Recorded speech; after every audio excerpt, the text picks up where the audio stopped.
Hi guys, ಇವತ್ತು ಸಂಡೇನ ಫಂಡೇ ಮಾಡೋಕ್ಕೆ ನಮ್ಮ ಅಮ್ಮವರೆಲ್ಲ ಟ್ರಿಪ್ ಕರ್ಕೊಂಡು ಹೋಗ್ತಿದ್ದಾರೆ ಪಿಕ್ನಿಕ್ಗೆ.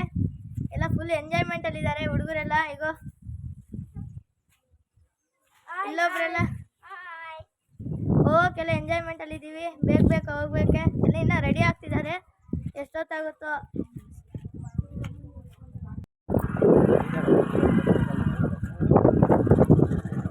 ಹಾಯ್ ಗೈಸ್, ಲೊಕೇಶನ್ ಅಂತೂ ಸೇರಿದ್ವಿ. ಹಾಯ್ ಗೈಸ್, ಸಂಡೇ ಪ್ರಯುಕ್ತ ನಮ್ಮ ಫ್ಯಾಮಿಲಿ ಎಲ್ಲ ಪಿಕ್ನಿಕ್ಗೆ ಬಂದಿದ್ದೀವಿ. ರಂಗನಾಥ ಸ್ವಾಮಿ ದೇವಸ್ಥಾನ, ಕೋಟಗುಡ್ಡ ಹತ್ರ ಇರೋ ರಂಗನಾಥ ಸ್ವಾಮಿ. ಇಲ್ಲಿ ಒಂದು ಹಳೆಯ ದೇವಸ್ಥಾನ ಇದೆ, ಬನ್ನಿ ತೋರಿಸ್ತೀನಿ. ಹಾಗೆ ಇದು ಆಗಿನ ಕಾಲ ಪುರಾತನ ದೇವಸ್ಥಾನ. ಇದು ಮುಕ್ಕೊಂಡು ಉಳಿಕೊಂಡು ಬನ್ನಿ. ನೋಡಿ, ಇದೇ ಲಕ್ಷ್ಮೀ ದೇವಸ್ಥಾನ. ಚೆನ್ನಾಗಿ ಕಟ್ಟಿದ್ದಾರೆ. ಯಾರು ಇಲ್ಲ ಇವತ್ತು ಭಾನುವಾರ ಅಂದ್ಬಿಟ್ಟು ಯಾರು ಪೂಜಾರಿ ಯಾರು ಬಂದಿಲ್ಲ, ಯಾರು ಬರ್ತಾರೆ ಅಂತ ಎಡೆ ಹಾಕಿದ್ದಾರೆ. ನಿನ್ನೆ ಯಾರ ಪೂಜೆ ಮಾಡಿಸ್ಕೊಂಡು ಹೋಗಿದ್ದಾರೆ. ಆಗಿನ ಕಾಲದ ಸಕ್ಕತ್ತಾಗೈತೆ ದೇವಸ್ಥಾನ.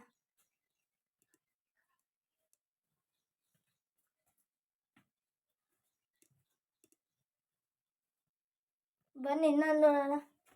ಯಾವ ಪಕ್ಕದಲ್ಲಿ ದೇವಸ್ಥಾನ ಇದೆ, ಹಳೆ ಕಾಲ ರಂಗನಾಥ ಸ್ವಾಮಿ ದೇವಸ್ಥಾನ. ಈ ದೇವಸ್ಥಾನನ ಇವಾಗ ಹೊಸದಾಗಿ ಕಟ್ಟಿ ದೇವ್ರನ್ನ ಪ್ರತಿಷ್ಠಾಪನೆ ಮಾಡಿದ್ದಾರೆ. ತೋರಿಸ್ತೀನಿ, ಇವೆಲ್ಲ ತೋರಿಸ್ಕೊಂಡು ನೆಕ್ಸ್ಟು ರಂಗನಾಥ ಸ್ವಾಮಿ ಇದೆ ಹೊಸ ಈಗ ಕಟ್ಟಿರೋ ದೇವಸ್ಥಾನನ ತೋರಿಸ್ತೀನಿ. ಬನ್ನಿ ಹೋಗೋಣ. ಅದೇ ಆ ರಂಗನಾಥ ಸ್ವಾಮಿ ದೇವಸ್ಥಾನ. ಮೊನ್ನೆನ ಪ್ರತಿಷ್ಠಾಪನೆ ಮಾಡಿದ್ದಾರೆ. ಬನ್ನಿ ಹೋಗೋಣ. ಇದೇ ಇವಾಗ ಹೊಸದಾಗಿ ಕಟ್ಟಿರುವ ರಂಗನಾಥ ಸ್ವಾಮಿ ದೇವಸ್ಥಾನ. ಹಿಂದೆ ನೋಡೋದ್ವಲ್ಲ, ಅದು ಲಕ್ಷ್ಮೀ ದೇವಸ್ಥಾನ.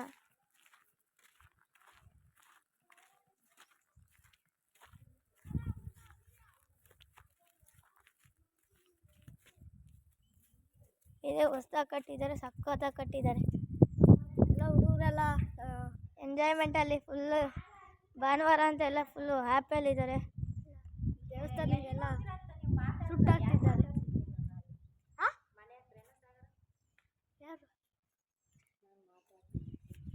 ಇದೇ ಹೊಸದಾಗಿ ಕಟ್ಟಿರೋ ದೇವಸ್ಥಾನ.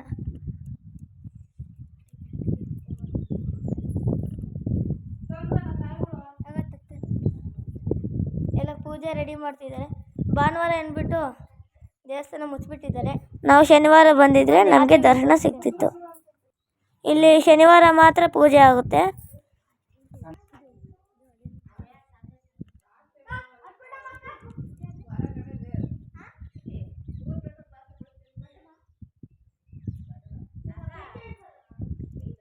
ಇದೇ ಹೊರಗಡೆ ವ್ಯೂ. ರಂಗನಾಥ ಸ್ವಾಮಿ ಕಲ್ಲಲ್ಲೆಲ್ಲ ಕೆತ್ತಿದ್ದಾರೆ ದೇವಸ್ಥಾನ ಫುಲ್ಲು. ಇದೇ ಗರಡ್ಗಂಬ. ಅಖಂಡ ದೀಪ ಇಕ್ಕಿದಿಲ್ಲ, ಅಖಂಡ ದೀಪ ಎಂದು ಕರೀತಾರೆ. ಹಾಗೂ ಕರಿಬೋದು, ಈಗೂ ಕರಿಬೋದು. ಫುಲ್ಲು ಮೇಲ್ಗಡೆ ಅಖಂಡ ದೀಪ ಇಕ್ತಾರೆ. ಬಿಸಿಲಿಂದ ಏನೂ ಕಾಣಿಸಲ್ಲ. ಬನ್ನಿ ಪ್ರಸಾದ ಕಾರ್ಯಕ್ರಮಕ್ಕೆ ಹೋಗೋಣ. ಹಾಗೆ ನಮ್ಗಿಂತ ಮುಂಚೆನೆ ಒಲೆ ಹಚ್ಬಿಟ್ಟು ನೀರಿಕ್ಕಿದ್ದಾರೆ ಅನ್ನಕ್ಕೆ.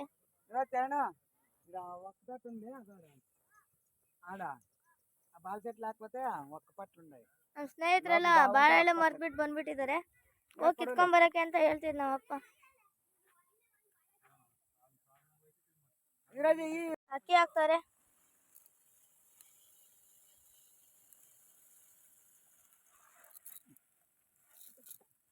ಚಲ್ತು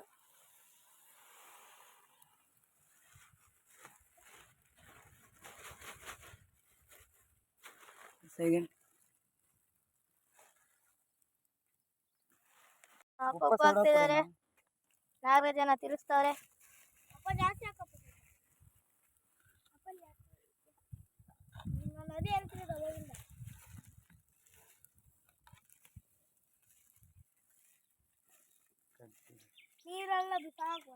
ಅನ್ನ ರೆಡಿ ಆಗೈತೆ, ಹಾರ್ಕೊಳಕ್ಕೆ ಇಕ್ಕಿದ್ದಾರೆ. ನಾಗರಾಜಣ್ಣ ಚಿತ್ರಾನ್ನ ಕಳಿಸ್ತಿದ್ದಾರೆ. ನಾಗರಾಜಣ್ಣ ಅವರು ಚಿತ್ರಾನ್ನ ಪ್ರಸಾದಕ್ಕೆ ಕಳಿಸ್ತಿದ್ದಾರೆ. ನನ್ನ ತಮ್ಮ ಬಾಳೆ ಎಲೆ ತರಕ್ಕೆ ತಂದ್ಬಿಟ್ಟು ಗಬ ಗಬ ಅಂತ ತಿನ್ಬಿಡೋಣ ಯಾವಾಗ ಅಂತ ಕಾಯ್ಕೊಂಡಿದ್ದ. ಪ್ರಸಾದ ಹೇಗಿತ್ತು?